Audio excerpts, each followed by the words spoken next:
Hey guys, you're welcome back to my channel today. Thank you so much for stopping by. In this video, we'll be making this square neck crop top that you can see on your screen. So mine is a little bit different from what you can see on the thumbnail. I could not get a clearer picture of mine, so that's why I decided to use this one as my thumbnail. So for this tutorial, I'll be using my pattern that I already drafted. So I have this tutorial on my channel where we drafted out this princess that Bustier.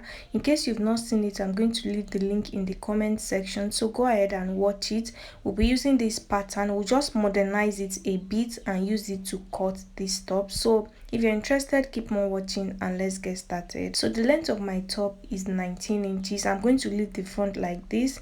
The next thing I'm going to do, guys, is to alter my neckline. So I'm going to take my shoulder. The shoulder was 5 inches. I'm going to reduce it and make it 4 inches or 3.5 inches. For the neckline, I took 3 by 3 inches for the neck width and 3 inches for the neck depth.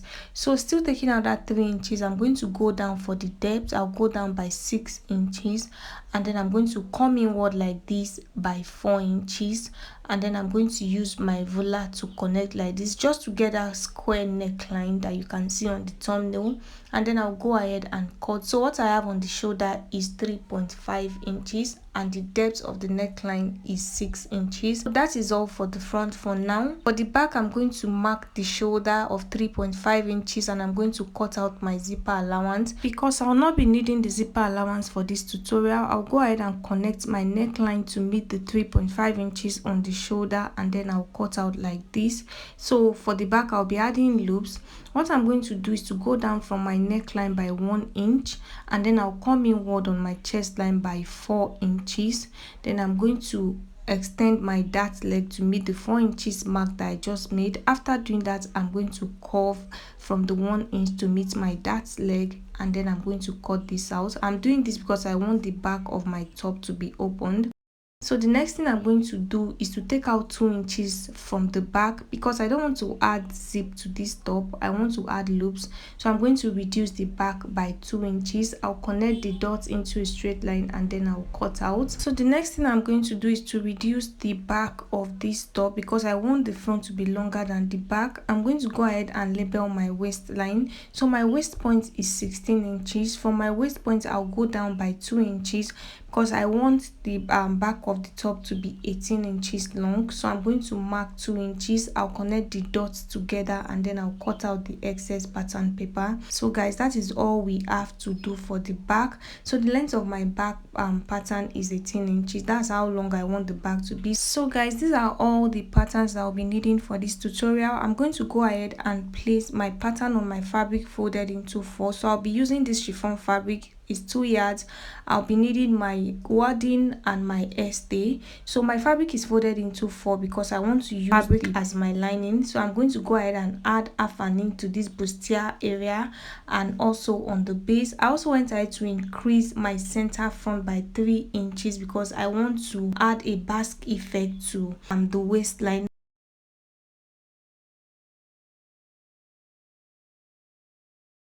So guys, I'm done cutting on my fabric and this is what I have. So we'll start with the center front. I'm going to go ahead and use my chalk to mark my bust points and my under bust, and your center front should be on fold. I have 2 pieces. One is going to serve as the lining and the other one will be the main piece. So I'm going to drop the lining aside and I'm going to bring my wadding.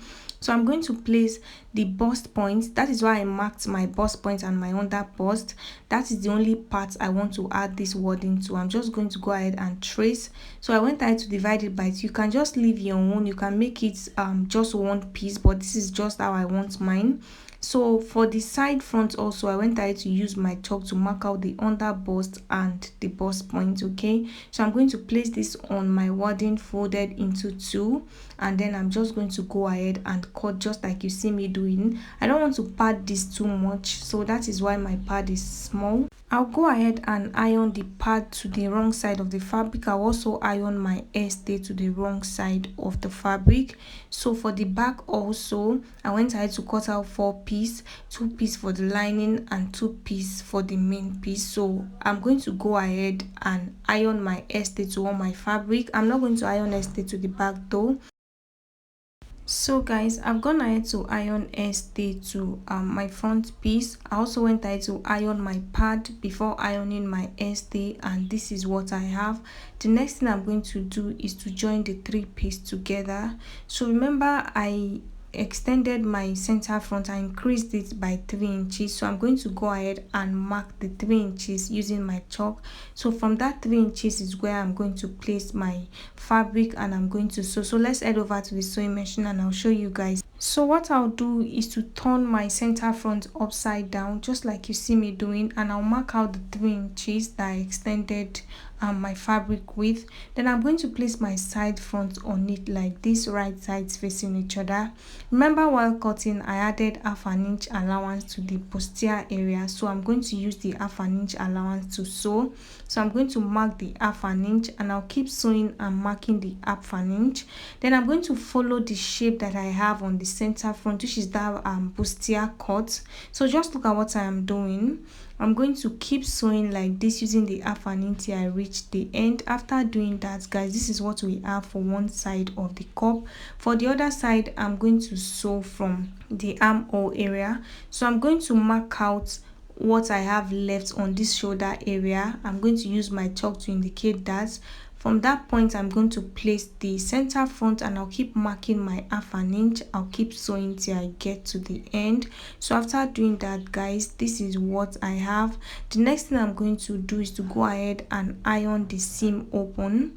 So I'll notch the under bust points so that the fabric will relax, and then I'm going to bring in my tailor's arm and I'm going to place my bustier on it just like you see me doing. I'll use my iron to iron the seam open. After doing that, I'll also go ahead and iron the right side of the fabric.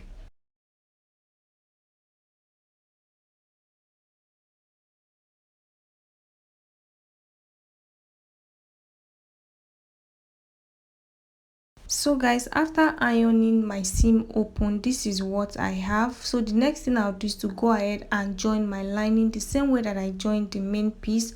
I'll go ahead and join my lining piece together. So I've gone ahead to do that. The next thing I did was to cut out my loop for the back.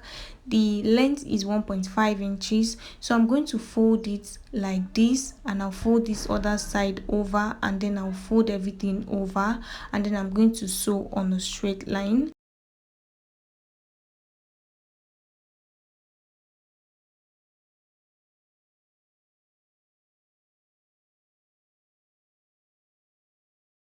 So guys, after sewing the loops in place, this is what I have. I'm going to go ahead and bring my 2 back piece, and I'll go ahead and mark where I want to place my loops. So since I'll be attaching lining to this back piece, I'll go down by half an inch. This half an inch is what I'll use to sew the lining and the main piece together.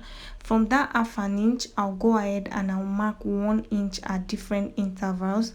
So after marking this half an inch, I'll place my tape. I'll mark 1 inch. From that 1 inch, I'll place my tape again and I'll mark another 1 inch. I'll keep doing that till I get to the end of the fabric. For the base of the fabric also, I'll repeat the same thing that I did on the upper part. I'm going to leave about half an inch allowance so that I'll be able to hem the base of my top. So guys, I've gone ahead to do that, and this is what I have. I'm going to drop one side of the back and we'll be working on the other side.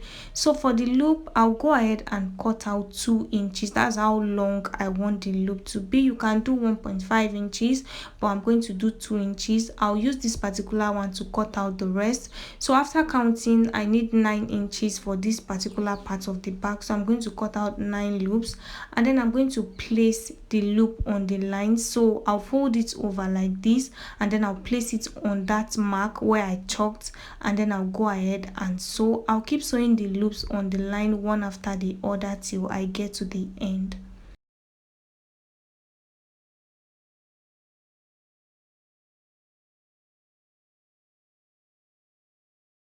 So guys, after sewing my loops in place, this is what I have. I went ahead to sew the other one off camera, and you can see that I left allowance on the base. I also went ahead to cut out my modesty panel. So guys, I have a tutorial, a very detailed tutorial on how to cut and sew a modesty panel. I'll be leaving the link in the comment section. So the wideness of my modesty panel is 9.5 inches and the length is 9 inches. The length is 9 inches because I'll be leaving the half an inch that we already left on the base and on the upper part. So I'm just going to place the modesty panel on where the loops stop, and once I mark it, what I have there is 9 inches. So what I'm going to do is to place the modesty panel, that is the opened part of the modesty panel, on the loops, making sure that I still have half an inch on the base and half an inch on the upper part, just like you see me doing. And then I'll bring in my lining. I'm going to place my lining on it like this, and I'll go ahead and sew. So please take your time to sew this. After sewing, guys, I'm going to open it up for you guys to see. So this is what we have. We have the loop in place. So you must not do a modesty panel. If you want your back to be open, you can just leave it like that. After doing that, I'm going to go ahead and sew the lining and the fabric together. So I'll sew the back, I'll sew the neckline, and then I'll go ahead and open it up for you guys to see. So this is what we have. The next thing I'll do is to go ahead and iron. I'll also go ahead and join the lining and the main piece of the other side of the back. After doing that, I'll go ahead and iron everything flat.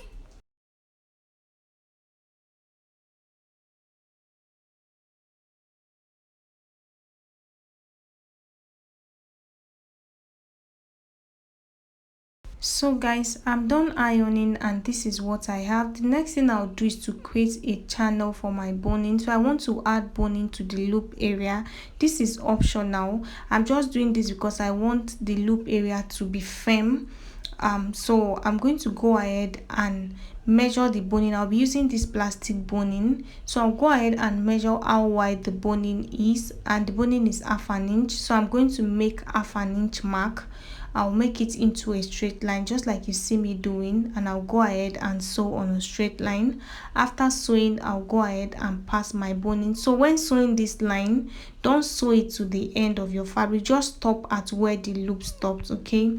So I'm going to go ahead and pass my boning through the casing like this, and then I'll iron it flat. So your boning should not reach the base of your fabric because you'll be stitching the base very soon. So I'll repeat the same thing for the other side of the back. After doing that, I'll go ahead and iron my boning flat. So guys, the next thing I'm going to do is to sew the base. So I'm going to fold my fabric like this, right sides facing each other, and then I will sew the base. I'll also sew the sides. The only place I will not sew is the armhole area because I'll be turning the fabric inside out through the armhole. So I've gone ahead to sew the base. I've also gone ahead to iron. The opened edge that you can see is the armhole. So guys, this is what I have. So guys, the next thing I went ahead to do was to cut out a rope that I'll be using to lace my loop. So the rope should be as long as you want it. I went ahead to sew it exactly how I sewed in my loop. So I'm going to go ahead and lace my loop just like you see me doing. After lacing the loop, guys, this is what I have. On this neckline area, you can go ahead and fix in your button, but for now I'll be using my pin to hold it down. So this is what I have on the outside, and this is what it looks like on the inside. So guys, for the front, like I told you guys, I want to add Basque effect to the front. So I'm going to go ahead and trim off this excess fabric that I left on the center front. So I'm going to fold my fabric into 2 equal halves like this, and I'll use my chalk to just slant like this to meet the side front, just like you see me doing. You can work your way around it, and you don't even have to add this back waistline to yours. So I went ahead to confirm the length of my top. So make sure that whatever you do, your front and your back piece should meet up on the waistline. Okay, they should be the same length. I'm going to go ahead and place my lining on the main fabric after trimming out the basque waistline, and I'll pin all the way around, and then I'll go ahead and sew the base, the neckline, the sides. The only place I will not sew is the armhole area, which I'll use to turn everything inside out. So guys, I've gone ahead to sew my fabric in place, and I went ahead to turn it inside out.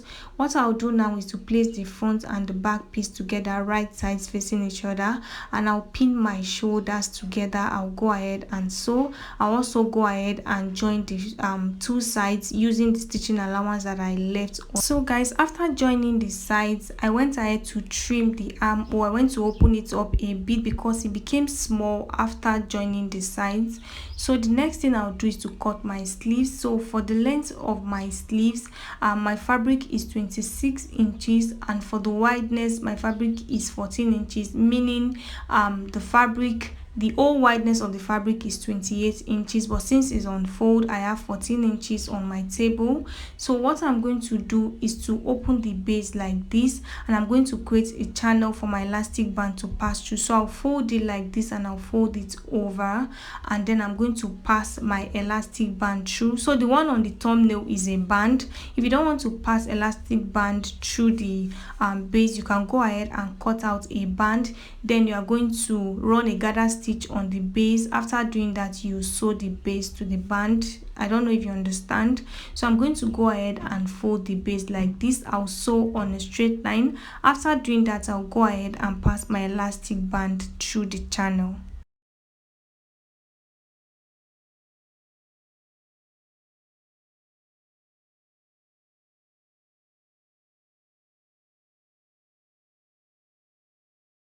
So guys, after passing my elastic band through the channel, this is what I have. For the upper part of the sleeves, I went ahead to run gather stitch on it like this. I'll go ahead and gather it like this, and then I'll bring the armhole area of my top. I'm going to place this gathered part on it, and I'll sew all the way around. After doing that, I'll go ahead and close my sleeves. And yeah, that brings us to the end of this tutorial. I hope it was helpful. Please don't forget to like this video, subscribe if you are not a subscriber, leave your questions in the comment section. Thank you so much for watching. I'll see you guys in the next one.